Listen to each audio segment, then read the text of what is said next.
A police dog clawed at his truck's metal cage, howling with a desperation his handler had never heard before. He should have been miles away on a critical assignment. Yet back at home behind a locked bedroom door, a 5-year-old boy was enduring unspeakable pain from the woman who swore to protect him. The bruises went unseen, the cries unheard, but the dog knew. He recognized the scent of terror. The moment that officer finally turned around will bring you to tears and prove the unbreakable bond between a father, his son, and their loyal K-9. Before we start, I want to know where you're watching from. Share your country in the comments down below.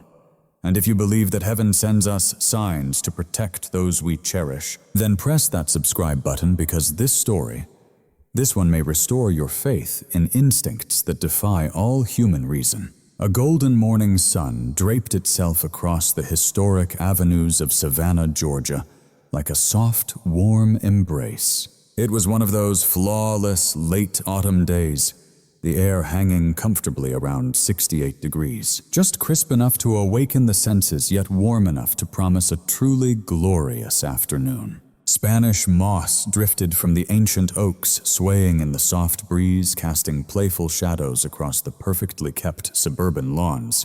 To any casual observer, the 2-story home with its white picket fence and blooming red roses was the very picture of the American dream. It stood sturdy and well-kept, bathed in the pure light of a Tuesday morning. But just beyond the door, the atmosphere was suffocating thick with unspoken words and invisible horrors.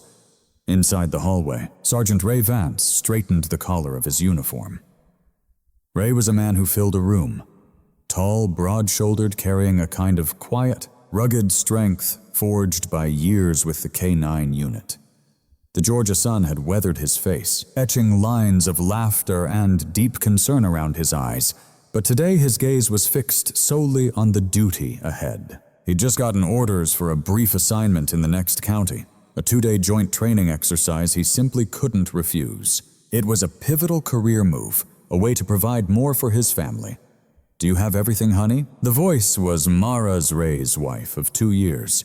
She seemed to float down the stairs, looking flawless in a silk floral blouse and tailored pants. Mara's beauty was sharp, almost like fine porcelain. Her blonde hair was swept back into a perfect chignon, without a single hair out of place, and her smile, it could illuminate a room or conceal the darkest of secrets. She held out a thermos of black coffee, her nails perfectly manicured, a vivid red just like the roses blooming outside. "Thanks, babe," Ray said, taking the coffee and leaning in to kiss her cheek. He caught the scent of her perfume, expensive and sweet, a fragrance that usually calmed him. "I hate leaving you two alone, even for just 48 hours. Oh, stop worrying." Mara purred her hand, brushing invisible lint from his badge. "We will be just fine. Ian and I have plenty of bonding time planned, don't we, Ian?" At the sound of his name, a small form stirred in the shadows of the living room doorway. Ian was 5 years old, but seemed so much smaller, impossibly fragile, like a fledgling fallen from its nest too soon. He shared his father's dark hair, but none of his presence.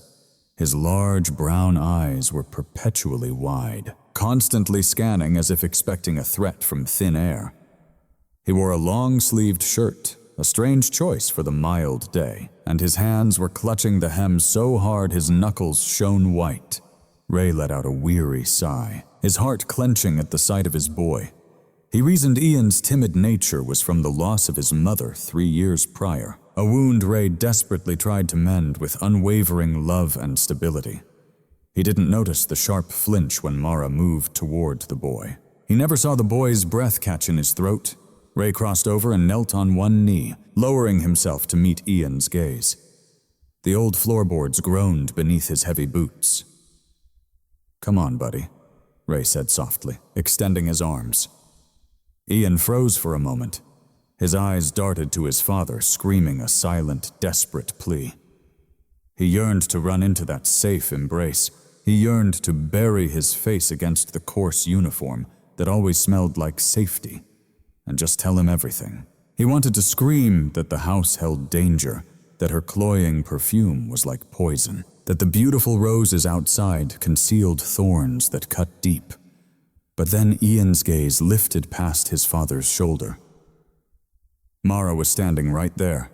Her hands were folded before her in a perfect picture of patient adoration. Her lips were curved in a loving smile, all for Ray's benefit. But her eyes were two shards of blue ice. They held no warmth. She just stared directly at Ian. And then, with chilling subtlety, the corner of her mouth pulled back in a silent snarl. It was a look that promised there would be consequences. A look that instantly reminded Ian of the dark closet of the hunger and the pain. The unspoken words died in his throat. The scream solidified into a lead weight in his stomach. The boy dropped his head, strangling the urge to cry for help, and took a slow step forward, letting his father embrace him. "I'm gonna miss you, champ," Ray whispered into his hair, holding him tight. "I'm heading out on a mission all right, just for 2 days. You be a big boy for Mara while I'm gone." Ian nodded against his father's chest, his body rigid. Ray pulled away and smiled, completely unaware of the trembling he held in his hands. "Tell you what, when I get back, we're going to that toy store." "Uncle, I'm gonna get you that huge race car set we saw in the window, the one with the loop-de-loop. How does that sound?" He tried to muster a smile, but it felt more like a wince. "Okay, Daddy," he whispered, his voice almost silent. "Please just come back soon." "Before you know it," Ray promised, standing up with a slight crack of his knees as he ruffled Ian's hair. "Be good now." Ray turned to Mara, giving her one last long kiss. "Call me if you need anything at all. Anything at all." "Go save the world, Sergeant," Mara said with a playful smile, nudging him to the door. "We'll be right here waiting." Ray grabbed his duffel bag and walked out the front door, stepping into the blindingly bright sunshine. The contrast between the bright, hopeful world outside and the cold, heavy dread in the boy's heart was gut-wrenching. Waiting by the specialized K-9 unit truck in the driveway was Kaiser, a powerful 4-year-old German shepherd, a magnificent animal of black and tan fur, solid muscle and sharp intelligence. He was Ray's partner, his shadow, and in so many ways, the very soul of their family. Kaiser was typically eager to go his ears alert at the jingle of keys, always ready to leap into his crate. But today Kaiser was different. As Ray approached, he whistled for his partner. "Load up, boy." "Kaiser, let's go, boy." But Kaiser made no move toward the open crate door. Instead, the great dog planted his paws firmly on the driveway. A low, vibrating whine rumbled from deep within his chest. His ears pressed flat against his skull, and his dark, pleading eyes were locked not on Rye, but on the living room window where Ian stood. Kaiser Heel Rye commanded, his tone firm, yet laced with confusion. But the dog defied the order. He hurried to Rye's side, thrusting his wet nose hard against his thigh, almost jarring the duffel bag from his grasp. It was a powerful, desperate plea. Kaiser glanced up at Rye, let out a single sharp bark, then whipped his head back toward the house, releasing a long, mournful howl that rippled through the quiet neighborhood. Rye paused, his gaze falling upon his loyal partner. He read the pure anxiety in the dog's posture. The tucked tail, the worried brow. Kaiser paced a tight circle between Rye and the front door, as though trying to forge a living barrier. "What in the world has gotten into you?" Rye muttered, reaching down to soothe Kaiser behind his ears. "You're acting like I'm leaving you for good. We're just heading to the next county. Buddy, you're coming right with me." Rye glanced back at the house. He could see Ian's small hand pressed firmly against the glass. He saw Mara standing just behind him, waving. To Rye, it was the very picture of a perfect goodbye. He figured Kaiser was just sensing the normal stress of departure. Or perhaps he'd caught the scent of a squirrel he couldn't chase. "Come on now, stop being such a baby."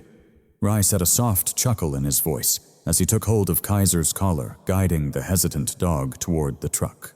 For a moment, Kaiser fought back his claws, scraping the concrete, digging in as if to plead. "No, you don't understand. We can't leave him." But Rye's strength won out. He lifted the dog's front paws, and with a defeated sigh of air, Kaiser finally surrendered, hopping into his crate. As Rye secured the metal door, Kaiser let out a final sharp yelp, a sound that was less a bark and more a desperate cry for help. Rai climbed into the driver's seat, fired up the engine, and pulled out of the driveway. He glanced in his rearview mirror, watching his beautiful wife and his safe, warm home shrink in the distance. He flipped the radio to a country station and hummed along, utterly oblivious to the chilling reality that he was driving away from a scene of terror about to unfold. As the police truck rounded the corner and vanished from sight, the entire atmosphere on the front porch changed in an instant. It was as if the sun had been abruptly swallowed by a dark cloud, even though the sky remained perfectly clear. Mara stood frozen at the window, her hand held high in a false wave until the engine's rumble faded completely. Slowly, almost mechanically, she let her hand fall. Every trace of warmth vanished from her face. Her shoulders, which had been soft and relaxed, now squared with tension. The loving wife dissolved, and a cold tyrant took her place. She turned from the window, her gaze falling upon Ian. The boy was still staring at the empty space where his father's truck had just been. He felt a cold hand land on his shoulder. It was not a gentle touch. It was a grip firm and possessive, her manicured nails digging through the soft fabric of his shirt to find the tender skin beneath. Mara moved to the front door and closed it. She didn't slam it in a rage. She closed it with a deliberate, heavy thud that sounded like the lid of a coffin being sealed shut. She turned the deadbolt. A single sharp click. The house fell silent. The hum of the refrigerator suddenly seemed deafening. Mara leaned in her face just inches from Ian's. Her breath carried the scent of mint and coffee, a smell that made Ian's stomach clench. Her eyes were empty of all warmth. "Are you looking at that dog?" She whispered, her melodic voice now gone. It was a venomous hiss. A small tremor ran through Ian, his lower lip quivering. "Nothing, Mommy." "Don't call me that." She snapped, her voice rising just enough to cut deep and erase that pathetic expression from your face. "Do you think because he's gone you can waste time with that thing, that you can be lazy?" She rose to her full imposing height, looming over the boy and his dog like a statue of judgment. Her long, red-tipped finger pointed toward the kitchen. "This kitchen floor is filthy. I saw a single speck of dust on it this morning. You've humiliated me, made me look like I can't keep a clean home." I didn't mean to..." Ian stammered, his large brown eyes beginning to flood with tears. "Words don't clean floors," Mara said, her voice like ice. "Get on your hands and knees. I want that floor impeccable. And don't you even think about crying. Your father's not coming back to rescue you or that mutt." She leaned in one last time. A cruel smirk twisted her lips. "He abandoned you both, Ian. He chose to leave. Now move." Ian and his dog scrambled towards the kitchen, his socks slipping on the wood, both of them desperate to escape the predator in the hall. As he grabbed the rag from under the sink, he heard Mara humming a happy tune up the stairs. The dog gave a low growl, the sound chilling Ian to his very bone. A heavy, suffocating silence descended upon the house.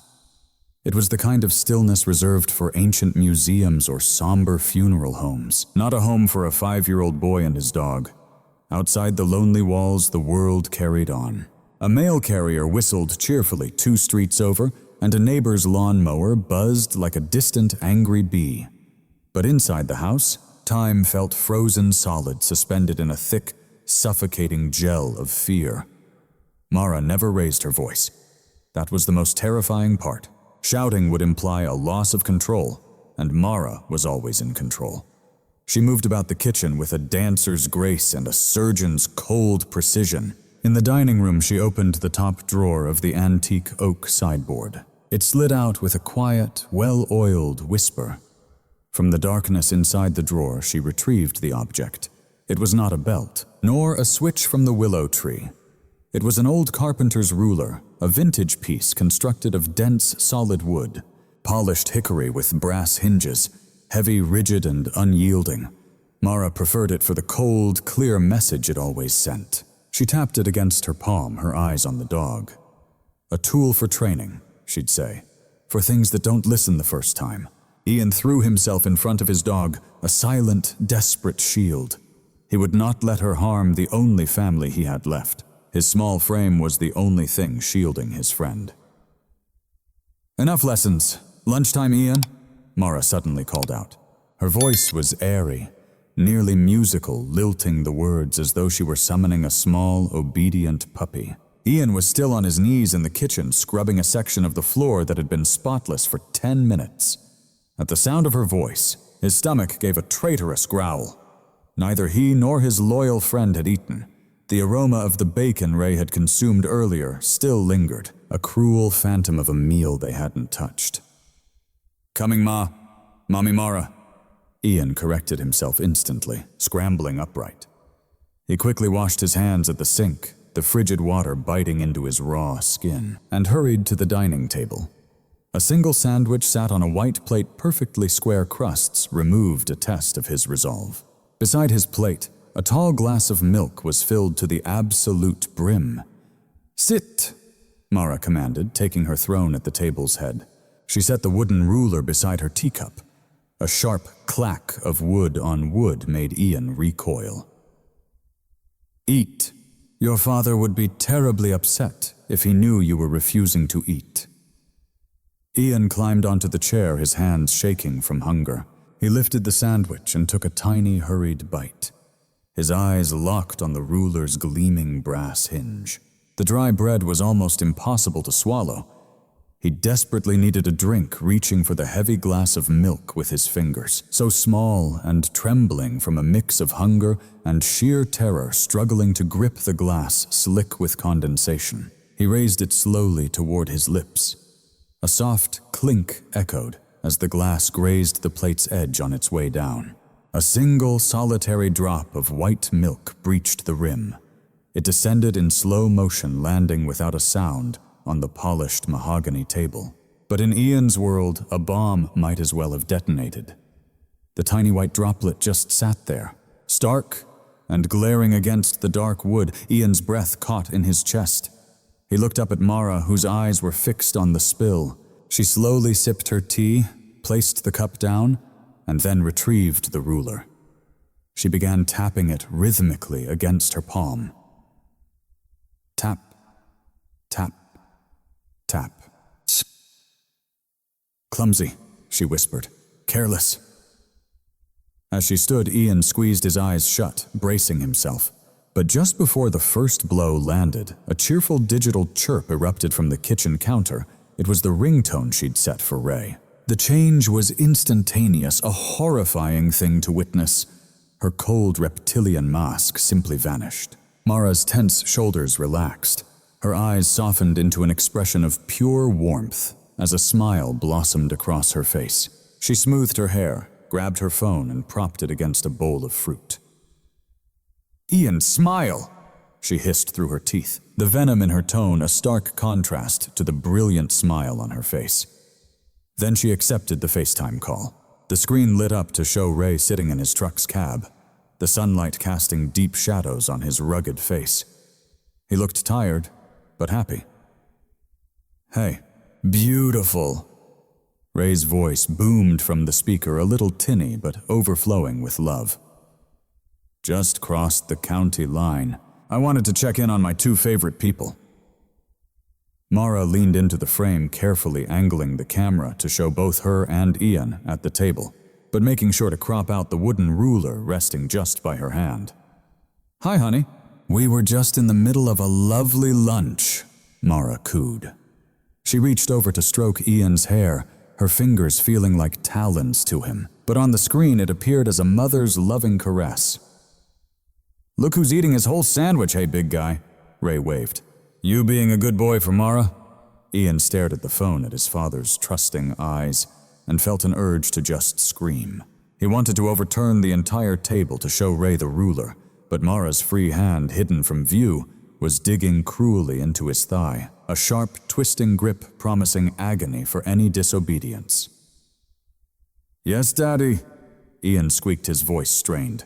"We're having such a good time, aren't we, Ian?" Mara prompted, her gaze drilling into him. "Tell Daddy how much you love our special time." Ian swallowed the hard lump in his throat. He could already feel the phantom sting of the ruler. He knew exactly what to say. I love Mommy Mara, Ian recited, his voice shaking uncontrollably. We're having fun. On the screen, Ray's brow creased with concern. He leaned in closer to his phone. Ian, you okay, buddy? Your voice sounds a little shaky, and are those tears in your eyes? A wave of panic seized Mara's heart, but her face remained a mask of calm. A gentle, knowing laugh escaped her. Oh, Ray, you'll never believe this, she murmured, pressing her cheek against Ian's hair. We were just watching The Lion King before lunch. You know that scene where Mufasa falls? He's been an absolute wreck for the last 20 minutes. Such a sensitive heart, just like his father. Ray's expression melted in an instant. All suspicion vanished, replaced by a father's warmth. Aw, Ian, it's just a movie. Son, Mufasa is still up there in the stars, remember? Ian was frozen, unable to speak. He only nodded as a single tear escaped, tracing a path down his cheek. To Ray, it was proof of the lie. For Mara, it was kindling. I have to get back to the briefing. Babe, Ray said, glancing at his watch. I love you both. Ian, finish your milk, son. Get big and strong. We love you, too. You stay safe. Mara blew a theatrical kiss towards the camera, then her finger decisively tapped the red icon. The screen went dark. A crushing silence flooded the room, more deafening than before. Mara placed the phone down with deliberate care. Her eyes found Ian's. The smile melted from her face like hot wax. There was no shouting, no explanation. She just reached for the carpenter's heavy wooden ruler. She gestured with it toward the living room, aiming at the beige sofa. Position, she commanded. Just one single word. Ian slipped from his chair, his small legs trembling like jelly. He trudged to the sofa and climbed onto it, positioning himself face down. He buried his face deep into a throw pillow, clenching the fabric between his teeth. He knew the rules by heart. Silence was mandatory. If he screamed, the count would start over. If his cries were too loud, she added 5 more. Mara approached him slowly, taking her time. She adjusted his t-shirt methodically, smoothing the wrinkles on his back, as if preparing a garment for an iron, not preparing to destroy the tender skin beneath. You spilled milk, she stated, her voice chillingly calm. And then you made me lie to your father. And lying is a sin, Ian. She raised the heavy hickory ruler high above her head. Crack. The sound echoed like a gunshot through the silent house. The wood bit deep into the tender flesh of his thigh, and Ian's small body arched like a bow. A silent scream tore through his throat, but he bit down harder on the pillow until his jaw ached. He squeezed his eyes shut, his world going dark, seeing a burst of stars behind his eyelids. Crack! The second strike landed just above the first, igniting a searing line of pure fire across his skin. 1, Mara whispered. She wasn't counting the strikes. She was counting the agonizing minutes she intended this to last. Crack outside the sun bathed the roses in light. But inside, beneath that very same sunny roof, a small boy was learning that monsters don't hide under the bed. They sit with you at the dinner table, they smell of expensive perfume, and they carry wooden rulers that measure out pain instead of inches. Ian just lay there trembling uncontrollably, his silent tears soaking into the pillow's expensive fabric, praying for the one and only thing he had left to hope for. That one day the sun would finally illuminate the truth. The next morning arrived with a cruel, deceptive brilliance, a Wednesday, where Savannah was showing off its splendor. The sky was a piercing, cloudless blue, the kind of perfect sky that promised picnics and happy days spent at the park.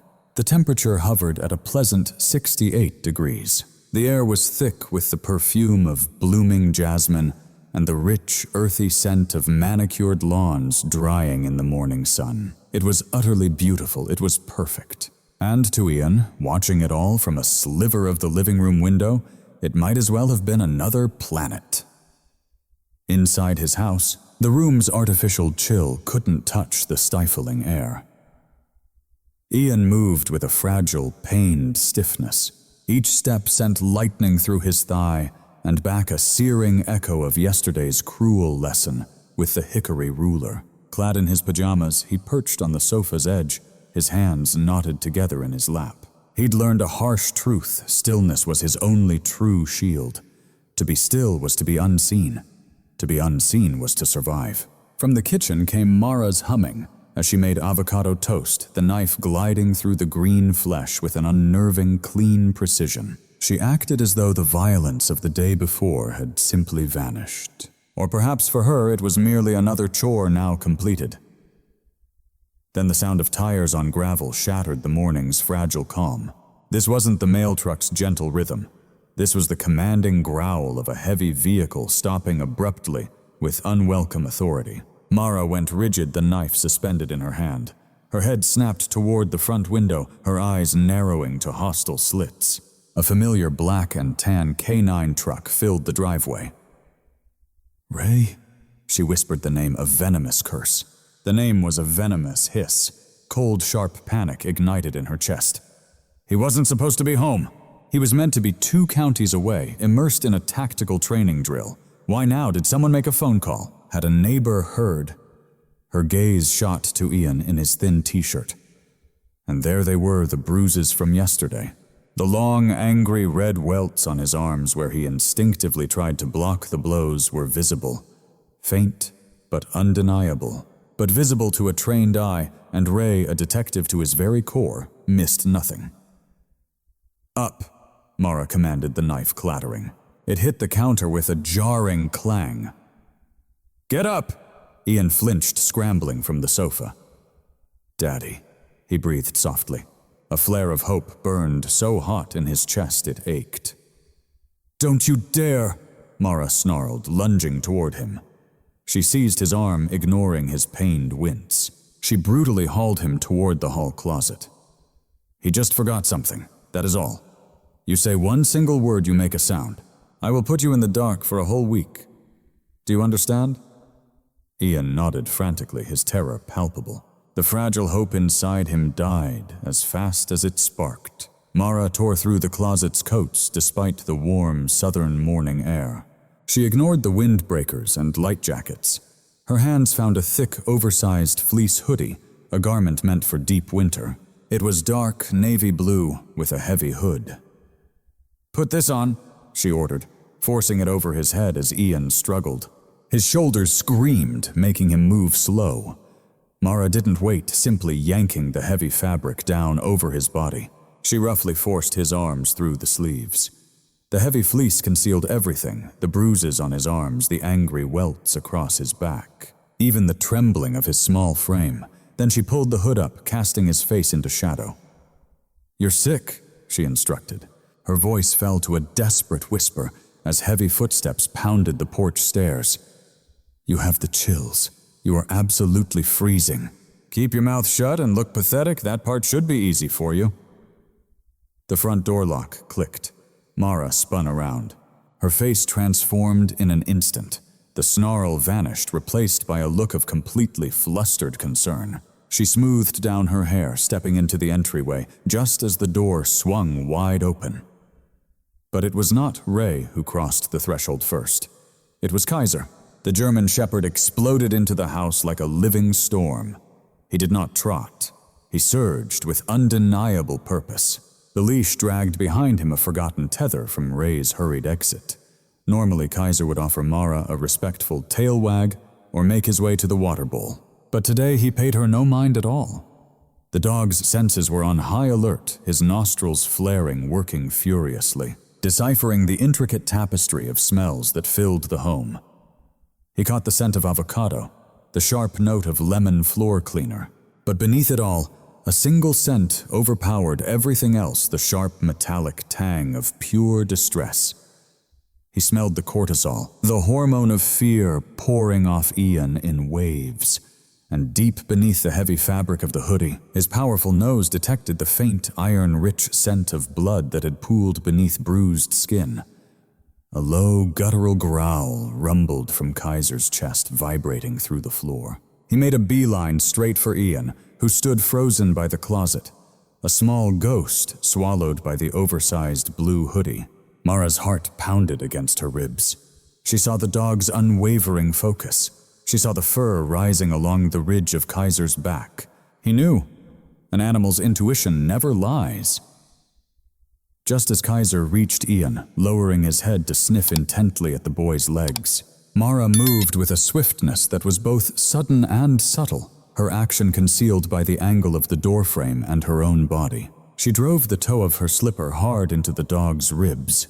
It was no gentle nudge. It was a strike meant to inflict pain. Kaiser yelped, more startled than truly hurt, and scrambled sideways, his claws scratching frantically on the hardwood. "Ray," Mara cried out, her voice a high-pitched performance of worry. "Get the dog. He's getting too rough." Ray rushed into the hallway, looking winded and stressed. He wasn't in his full tactical gear, just his uniform pants and a t-shirt, sweat already beading on his forehead. Sorry, Ray said, grabbing Kaiser's collar and pulling the confused, agitated dog away. "I forgot the case file for the joint op. Left it right on the kitchen counter like a complete idiot. I've got to grab it and run. I'm already 20 minutes behind." He glanced down at Kaiser, who was still locked onto Ian, letting out a high, desperate whine. "Kaiser, heel. What has gotten into you lately?" Ray looped the leash around the banister, securing the dog, then looked up. His gaze fell upon his son. Ian was pressed against the wall, dwarfed by the thick navy hoodie his hands buried in the front pocket. The hood was pulled low over his face. He was shaking a visible, violent tremor. The urgency drained from Ray's face. The officer gave way to the father. "Ian." Ray crossed the space between them, crouching down. "Buddy, why are you wearing that at 70 degrees outside?" Ian looked up at his father, his eyes wide and glassy, brimming with unshed tears and the suffocating heat of the fleece. He wanted to speak. He wanted to push up his sleeve and reveal the purple welts. He wanted to point to the ruler hidden away in the drawer. But Mara was standing just behind Ray. She wasn't looking at Ian. Her gaze was fixed on Ray's back, her hand resting gently on his shoulder. But Ian could see her reflection in the hallway mirror. Her eyes were cold, lifeless. A single finger tapped against her lips. A silent command. "He woke up like this, Ray," Mara said, her voice laced with perfectly feigned maternal concern. "I think it's the flu. He's been shivering uncontrollably for the last hour. He said he was freezing, so I bundled him up." Ray's gaze shifted from Mara to Ian. "The flu? He was fine yesterday." It came on so fast, the lie rolled off her tongue effortlessly. "You know how kids are. One minute they're fine, the next they just crash." Ray reached out. "Hey, let me feel." He placed his large, calloused hand on Ian's forehead. That single moment of contact felt electric. Ray reached for his son, expecting cool skin, maybe a mild warmth. What he felt was a searing shock. Ian was burning up, trapped beneath the heavy fleece of the hoodie in a sweltering room with no air. His body was supercharged by the adrenaline of pure terror. Ian's temperature had dangerously soared. Sweat poured from his every pore. His hair was matted to his scalp, drenched and hot. A fierce heat radiated from his skin, the unmistakable signature of a raging fever. To Ray, it was undeniable proof of illness. "Oh my God," Ray whispered, snatching his hand back only to gently cup Ian's cheek. "He's on fire, Mara. Absolutely soaked." "I know," Mara replied, moving closer, her arms wrapped around her waist in a picture of concern. She played the part of the helpless, worried mother. "I gave him Tylenol about 20 minutes ago. I was just about to make him some soup. I didn't want to worry you on your drive." Ray looked at his son. His heart flooded with a deep, profound guilt. Here he was, running off to be a hero in the next county while his own little boy was sick and miserable right here at home. "I should stay," Ray muttered, glancing at his watch. "I can call the captain." "No," Mara interjected the word coming out far too fast. She instantly softened her tone.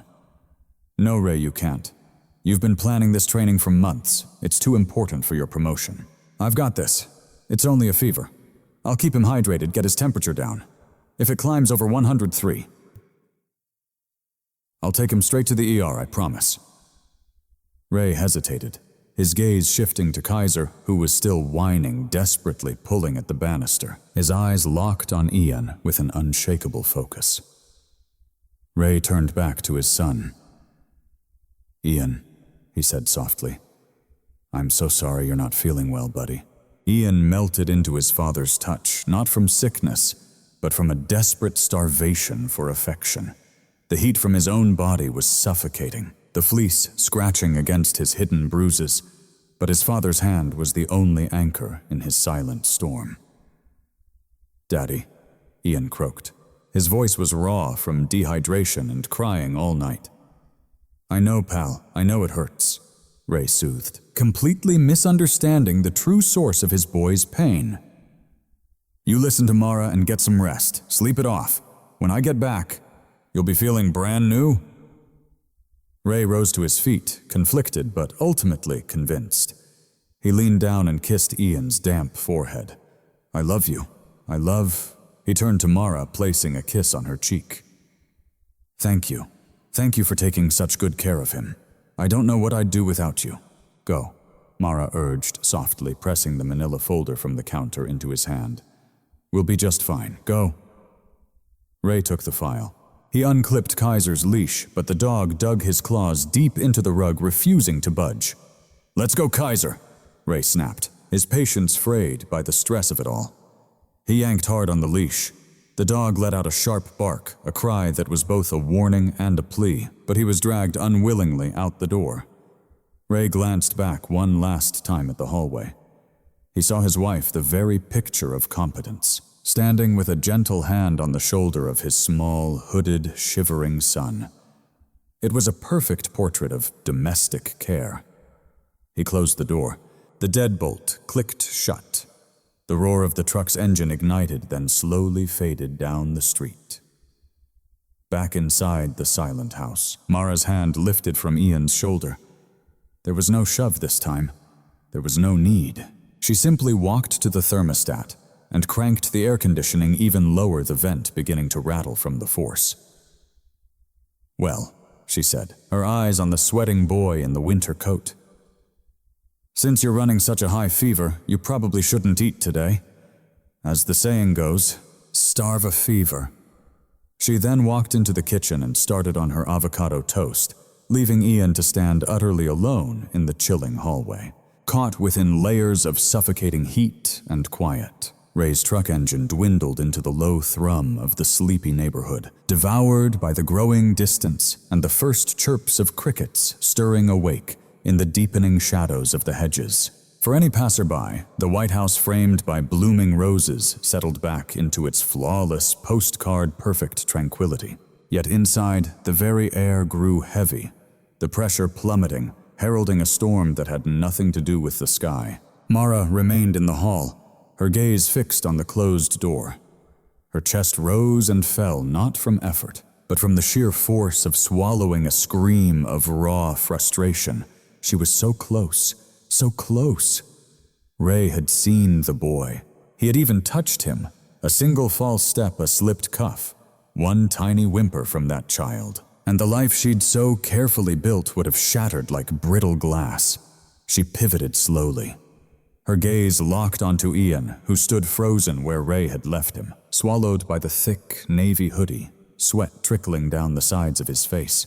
He was a small statue of pure misery, his body trembling beneath the crushing weight of the heat and his fear. "You," Mara hissed softly. Her words coiled out of her mouth like a venomous snake. "You little leech!" She closed the space between them in 2 predatory steps. She held back from striking him. "Not yet." Instead, she seized the fleece's hood, jerking him forward. Ian faltered, his socked feet sliding on the polished hardwood, catching his balance just an inch from the wall. "I give you a home," she seethed, leaning so close her nose was a breath from his. "I give you a mother, and this is my reward, letting that worthless dog nearly expose you to the world." Ian frantically shook his head, tears mixing with the sweat streaming down his cheeks. I didn't mean... Shut up, Mara snarled. You reek! You smell of fear. That's why that animal lost its mind. You baited him. Her hand shot out her fingers, digging cruelly into his bicep, pressing directly onto a fresh, tender bruise. Ian gasped, biting his lip hard to stifle a cry. Upstairs, she commanded, yanking him violently toward the stairs. Get out of my sight. The sight of you disgusts me. They climbed the stairs in a grim procession, her grip never loosening on his arm. She hauled him down the hall to his bedroom, the very room that should have been his personal sanctuary, but had instead become his prison cell.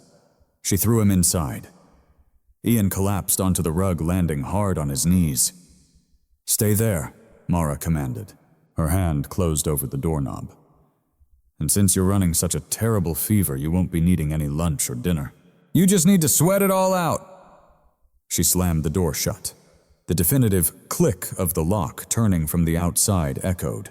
Ian remained on the floor, his eyes fixed on the white-painted wood. The room was suffocating. Mara had cranked the AC downstairs for her own comfort, but up here the vents were sealed shut, and the afternoon sun hammered relentlessly against the glass. He was still trapped in the fleece. He desperately wanted to peel it off, but fear held him back. She had forced it on him. What if taking it off made her angrier? He curled into a tight ball on the rug, the oppressive heat enveloping him like a woolen shroud. His throat felt raw like sandpaper. He hadn't tasted water since last night. Far away, the landscape had transformed completely. The charming tree-lined avenues of Savannah had dissolved into the hypnotic, unending ribbon of the interstate. Towering pines blurred into a solid green wall flanking the road, interrupted only by a rare billboard for peaches or pecans. Ray drove on in total silence. His knuckles were white hands locked on the wheel at 10 and 2. He fought to focus on the mission ahead. The joint task force training the rigid protocols, the promotion that would secure Ian's future. But his mind kept pulling back to the hallway. The searing heat of Ian's skin, the sweat the way the boy had collapsed into him, desperate and heavy. Just the flu, he told himself. Kids get sick in a heartbeat. Mara is a good mother. She knows exactly what to do. From the back of the truck, a sound shattered his concentration. A frantic scrape, a scratch, a thump. The distinct sound of claws on metal. Ray's eyes shot to the rearview mirror. Through the wire mesh of the partition, he saw Kaiser.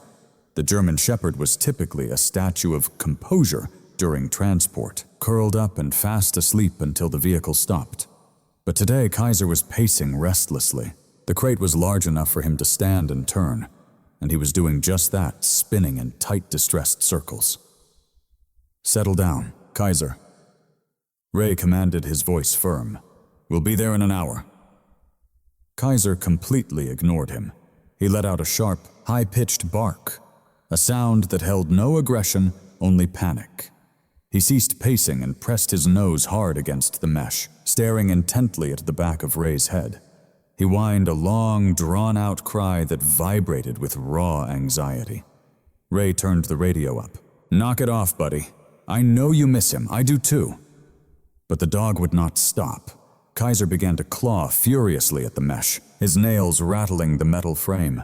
He panted heavily, his tongue lolling out, his eyes wide and dark. Ray felt an icy prickle of unease crawl up his neck. He had raised Kaiser from a pup. He knew every sound this dog made. He knew the "I see a squirrel" bark. He knew the "bad guy is hiding in that bush" growl. He knew the "I found the explosive" sit and stare. He had never ever heard this before. This wasn't separation anxiety. This was an alert. Ray's mind flashed back to a case from 3 years ago. A missing girl deep in the woods. Kaiser had acted exactly like this, spinning, whining, refusing to move forward because they were walking in the wrong direction. The dog had caught the scent trail on the wind miles before Ray saw a single footprint. Kaiser is never wrong. The mantra of the K-9 unit echoed in his head. Ray glanced in the mirror one more time. Kaiser locked eyes with him. The dog let out one single deafening bark. then whipped his head toward the direction they had just come from. "What are you trying to tell me?" Ray whispered to himself. He thought about Ian, about the hoodie. Why a hoodie in 70-degree weather? Mara said he had the chills, but when Ray had touched him, he was burning up. Not just warm, but burning hot, and sweating profusely. Sweat is the body's way of cooling itself down, Ray's medical training reminded him. If he had the chills, his vessels would constrict. His skin would be dry and cold. Sweating happens when a fever breaks, when the body is overheating, or when someone is terrified. The image of Ian's eyes burned into his mind. They weren't just glassy with a high fever. They were wide dilated, just like Kaiser's eyes were at this very moment. Ray's heart seized in his chest. A cold knot twisted in his stomach, defying the simple logic of the situation. Mara is his mother, he argued internally. She loves him, but does she? A treacherous voice whispered from the dark. Or does she just love you? Watching her love him, Kaiser slammed his body against the side of the crate. Thump. Damn it. Ray cursed under his breath. He didn't think. He didn't weigh the pros and cons of his entire career. He listened to the only partner who had never lied to him. Ray grabbed his radio. "Dispatch, this is K-9-1. "Go ahead, 9-1. The dispatcher's voice crackled through the radio. "I've got a situation." Ray lied his voice a mask of calm over a frantic heart. "A possible medical emergency at my house. I have to abort this transit and return to base immediately. I'm contacting Captain Miller directly." "Copy that, K-9-1. Ray slammed on the brakes, wrenching the massive truck into the emergency turnaround, sending gravel flying as the tires clawed the shoulder. He spun the wheel hard, aiming the rig back toward the heart of Savannah. "All right, Kaiser." Ray muttered, his jaw clenched. "We're going back for him. You better be right about this." In the back of the truck, Kaiser's restless pacing ceased. He sat a silent sentinel, his ears locked, forward eyes fixed on the road ahead. Back in that house, a crushing silence had stretched for what felt like an eternity. The sun crept across the sky, shifting the light in Ian's room from a hopeful yellow to a dying golden orange. The heat in the room had become an oppressive, suffocating blanket. Ian had finally surrendered, peeling off the fleece hoodie. He lay on the floorboards in just his t-shirt, skin slick with sweat. A brutal rhythm pounded in his skull in perfect time with his desperate heart. His tongue was a rough, dry sponge in his mouth. The thirst was a fire. He'd tried to escape into sleep, but the burning need for water kept dragging him back. It was a primal force, more powerful than anything else, even more powerful than his fear of that wooden ruler. He licked his painfully cracked lips. His mind conjured images of the cool garden hose outside the tiny beads of water on the milk glass he'd spilled just yesterday. He couldn't endure it a moment longer. Ian began to crawl toward the door, his limbs like lead dragged down by exhaustion and a desperate thirst. His hand reached up, fingers brushing against the cold brass of the doorknob. Locked.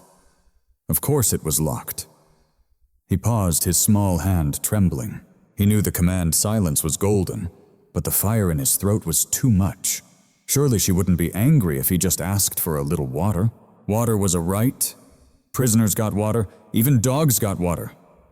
Ian raised a small, trembling fist and tapped on the door. Knock, knock. The sound was almost nothing. He held his breath, listening. Silence. He knocked again, this time with more force. Thump, thump. "Mommy," he pleaded, his voice a raw, dry whisper. "Please. Water." Downstairs, Mara sat comfortably on the sofa, mindlessly scrolling through her Instagram feed. Earlier, she'd posted a picture, a stock photo of homemade chicken soup from weeks ago, along with a carefully crafted caption. "Nursing my poor, sick little munchkin back to health. Motherhood is so messy, but it's just so beautiful. #sickday, #love my stepson." The likes poured in, followed by a stream of glowing comments. "You're a true Saint Mara. That boy is so lucky to have you." And then she heard it. Thump, thump. Mara went still, her thumb hovering over a heart icon on the screen. She had given him one simple rule: be quiet. She told him to just sweat it out. "Mommy, please." "Water." The voice was so weak, so pathetic, and it was just loud enough to shatter her perfect, peaceful afternoon. Mara squeezed her eyes shut as a vein began to pulse at her temple. The audacity, the sheer utter defiance. She had given that boy a roof over his head, a place to live, and he couldn't follow one simple rule for her. Be quiet. She placed her phone carefully on the coffee table and rose to her feet. This was no longer about simple discipline. This had become a matter of control. He actually believed he could make demands of her. He thought he could disturb her private sanctuary. Mara moved with purpose toward the kitchen. She pulled open the refrigerator, her hand closing around a bottle of water. The plastic was ice cold, covered in condensation. It looked so refreshing. From there, she went to the dining room, sliding open a drawer. She retrieved what she called the teacher. She tested the weight of the hickory ruler in her palm. It felt solid, satisfying. Mara turned toward the stairs. There was no hurry in her stride as she began to ascend each step a heavy, deliberate beat. Each measured step was a deliberate thud announcing her presence.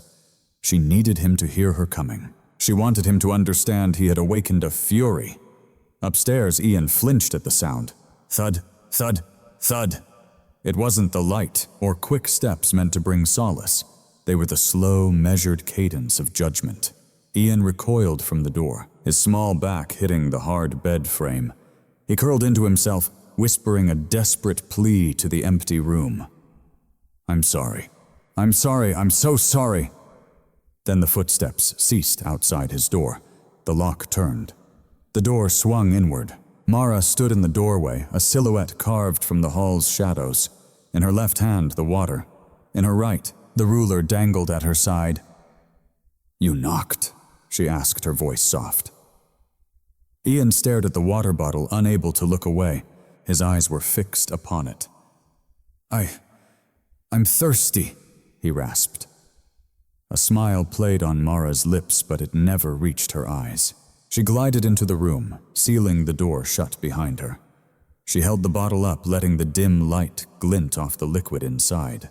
"You're thirsty," she repeated, her voice mocking him. "You were supposed to be sleeping. You were supposed to be silent." She advanced toward him. Ian shrank back, trying to make himself as small as he could. "You want water?" Mara asked, her voice sinking to a chilling whisper. With a twist, she unscrewed the cap. Ian's heart seized. Was she really going to give it to him? With a flick of her wrist, Mara upended the bottle. But the water flowed not to his mouth, but onto the threadbare carpet right before his feet. The water vanished into the rug, creating a dark, wet stain. Ian watched transfixed, horrified, as his salvation disappeared into the carpet fibers. "Oops!" Mara set her face a mask. She tossed the empty bottle onto the bed. Then she slowly raised the ruler. "You want water?" she hissed, stepping closer, the ruler rising high above her own head. "All right. I'll give you only tears." The empty plastic bottle hit the far wall with a hollow thack, bouncing before rolling beneath the dresser. It was a pathetic noise, completely insignificant compared to the storm of fury that was gathering in the room. Mara didn't even look where the bottle had landed. Her eyes remained locked on Ian, curled up on the floor, staring at the dark, damp stain where his water was now soaking into the cheap fibers. Mara reached back and turned the lock on his bedroom door. Click! The sound was sharp, mechanical, final. It was the sound that sealed the room, transforming it from his bedroom into an inescapable chamber where no one could ever interfere. The air was thick, smelling of stale heat and the faint chemical odor of the synthetic carpet. "Do you think you are clever?" Mara whispered, the hickory ruler tapping a slow, steady rhythm against her thigh. "Knocking, trying to manipulate me, trying to make me feel guilty." Ian shook his head, spine pressed painfully to the bed frame. "No, I just—" "Silence." Mara's voice cracked like a whip. "Rule number 1 is silence. You broke it." She took a step forward. Ian scrambled to the side. He tried to shove the desk chair between them, but his limbs were heavy with fear and thirst. He was too slow. Mara was faster. She kicked the chair aside. It skittered across the floor and toppled over with a crash. "Please, Mommy Mara," Ian begged, his voice a dry, desperate rasp. "I won't do it again, I promise." "I know you won't," she said with chilling certainty, "because I am going to make sure you remember this for the rest of your miserable life." She didn't wait for him to brace himself this time.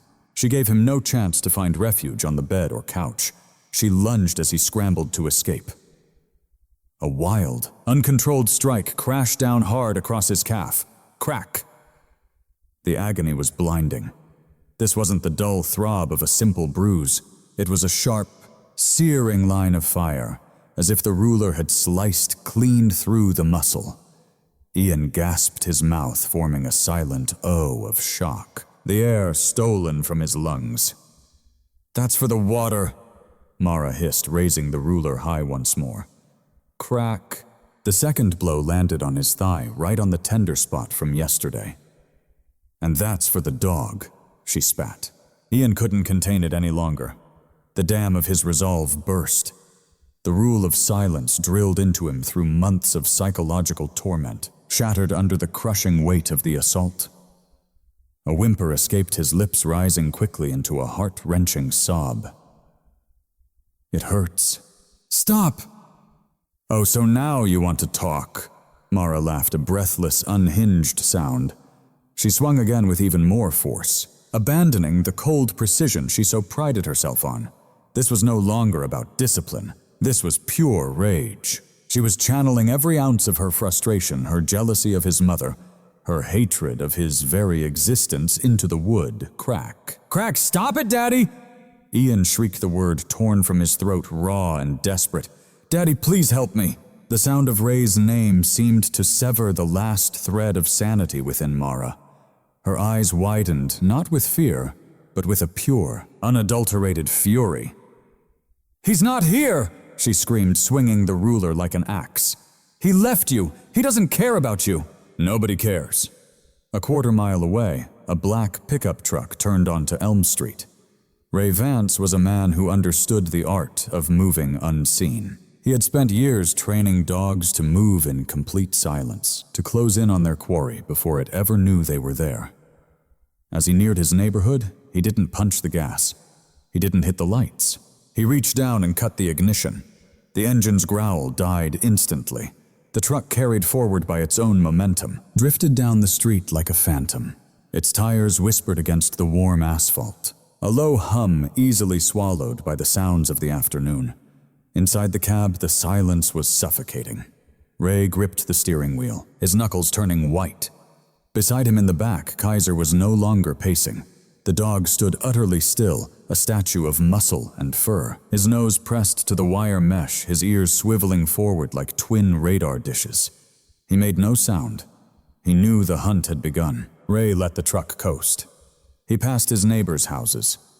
Mr. Henderson washing his car, Mrs. Gable tending her petunias. They waved, thinking he was just rolling slowly, completely unaware the engine was dead, utterly oblivious to the dread squeezing Ray's heart like a vice. The truck rolled to a perfect stop directly in front of his house. No jerk, no shudder. It simply ceased to move. Ray sat for a long second, his eyes fixed on the house. It looked so peaceful. The roses bloomed a defiant red against the white siding. The afternoon sun glinted off the windows. It was the very picture of suburban calm. Asterisk, maybe I'm wrong? Asterisk, Ray thought. A desperate hope flickering in his chest. Asterisk, maybe Kaiser's wrong. Asterisk, maybe Ian's just asleep and Mara's watching TV. He opened his door. He didn't slam it. He guided it shut until it clicked softly, leaving it unlatched. He stepped onto the driveway.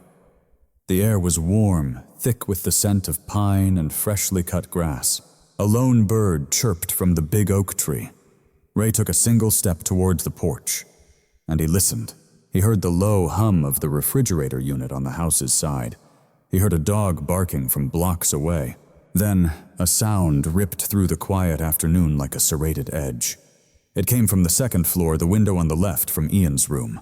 The window stood open just an inch. Mara had probably opened it to let out the suffocating heat she had trapped in there. Or perhaps in her rage, she had simply forgotten. "Oh no, please." It was a high-pitched, mangled shriek. It was the sound of the trapped animal. It was the sound of his son. Ray went rigid, the blood in his veins seeming to turn to ice, before it flash-boiled into steam. Then came a second voice. It was not the sweet, melodic voice of his wife. This was a guttural, hateful thing he didn't recognize. "Scream all you want." Mara's voice drifted down, chillingly clear through the gap in the window. "Scream louder. No one hears you. No one is coming for a crybaby." A sharp smack. The faint sound of wood on flesh reached him from the street, but in Ray's ears it exploded like a gunshot. The world lurched on its axis. The very sky seemed to darken. The bird in the oak tree went silent. Ray didn't think about procedure. He didn't think about probable cause. He didn't consider the fact that he was trembling. "No one is coming," Mara had said. Ray's hand dropped to his belt, searching for keys he already held in his palm. "I'm here," he vowed, a deadly calm crystallizing over his rage. "I'm here." He glanced at the truck where Kaiser was watching him intently, vibrating with contained power. Ray gave one sharp hand signal, a flat palm chopping downward. "Wait." Ray turned back to the house. He didn't run. Running was noise. Running gave the enemy time to prepare. He moved with the terrible purpose of a predator, entering its own den to deal with an intruder. He walked up the driveway past blooming roses that belied the rot within, and stepped onto the porch. Above him, the crying continued, a jagged, broken sound that tore at Ray's soul with every single sob. "Daddy!" Ian wailed, his voice shattering. Ray stood at the front door. He slid the key into the lock. His hand was steady now. The rage had focused into a single point of absolute clarity. He wasn't a police officer anymore. He wasn't a husband. He was a father, and the monster was upstairs. The brass key felt heavier in his hand than any weapon he'd ever carried. His fingers, usually steady enough to thread a needle or calm a trembling victim, were now vibrating with a fine, uncontrollable tremor. It was not fear. It was the adrenaline of a father who knows he has left his lamb in the den of a wolf. Ray stood on the porch, feeling the afternoon sun warm the back of his neck, a cruel contrast to the nightmare unfolding just inches away. He took a deep breath, forcing air into his lungs, forcing his heart rate down. He couldn't just burst in. If he kicked in the door, the splintering wood and noise would echo like a gunshot, and Mara, cunning and manipulative, would have 3 seconds. 3 seconds was enough time to drop the ruler. 3 seconds was enough time to cover Ian with a blanket. 3 seconds to compose her face into a mask of innocent confusion. Ray needed to rob her of those 3 seconds. He had to catch the devil before she could polish her halo. He looked down at Kaiser. The German Shepherd was a live wire of kinetic energy, his muscles coiled tight beneath his black and tan coat. Kaiser's gaze was riveted on the door, his ears pivoting, a sentinel tuned to the unseen, catching sounds still lost to Ray. A low, mournful whine rumbled in his chest, the sound of a soul desperate to shield its pack from harm. Ray lowered his stance, meeting his partner's intense gaze. He raised his right hand, holding it flat, perfectly horizontal, then deliberately lowered it palm down. This was the signal a silent command held back for only the highest-risk tactical approaches, invoked only when silence was the one thing separating life from death. Stealth hunt, silent approach. Kaiser comprehended without a moment's hesitation. The transformation was chillingly absolute. The anxious, whining family companion evaporated. In his place stood a predator, his mouth closed, silencing the panting. His ears drew back, honing his silhouette for the hunt. He dropped his center of gravity, his belly suspended just inches above the porch planks. He had ceased to be a dog. He was a shadow given form, peeling away from the wall, a phantom of fur and coiled muscle. Ray refocused on the door, his grip on the key tightening into a vice, aiming for the lock's cold opening. He inserted the metal tip, not with force, but with a deliberate slide, feeling the ridges meet the inner tumblers. He applied measured pressure, his wrist rotating with the slow, meticulous motion of a master thief cracking a vault. Click! The sound was barely a whisper, quieter even than the sparrow chirping in the great oak tree behind them. It was the sound of a lock, giving way, the whisper of a hidden truth being forced into the light. To Ray, it thundered like the hammer of a gun being pulled back. He turned the handle. The mechanism moved in perfect silence, a chilling tribute to Mara's obsession with home maintenance, a detail that was now poised to seal her fate. Ray pushed the door inward, creating an opening just wide enough to slip inside. Kaiser flowed through the gap, first a wisp of smoke, his paws making no impression on the hardwood floors of the foyer. Ray followed, closing the door behind him until the latch caught with a soft snick. They were inside. An unnatural chill hung in the air. The air conditioner created a low hum, a white noise that normally concealed the sounds of a family. The air was thick with the scent of lemon pledge and lavender, the scent of a clean, happy home, a complete and utter lie. The smell churned in Ray's gut. He took his position at the bottom of the staircase, pressing his back into the wall. Kaiser was already 3 steps high, his body coiled low, frozen in place as he awaited Ray's command. The dead silence of the first floor was a brutal contrast to the horror bleeding down from the second. Stripped of the barrier of exterior walls and glass, the sounds were raw, immediate, and horribly unmuted. They tore through the ceiling, showering down on Ray like shrapnel. Whish-thwack, the sound of wood striking skin. It was hideously distinct. It was stomach-turning. "Please, no more!" Ian's voice was hardly a voice at all. It was a shattered, gurgling plea. The sound of a child who had screamed until his throat was torn and raw. A child who had abandoned all hope of rescue, begging simply for the torment to cease. "You want water?" Mara's voice drifted down the stairs. It wasn't the shrieking rage Ray had heard from the yard. It was something far more monstrous. It was calm.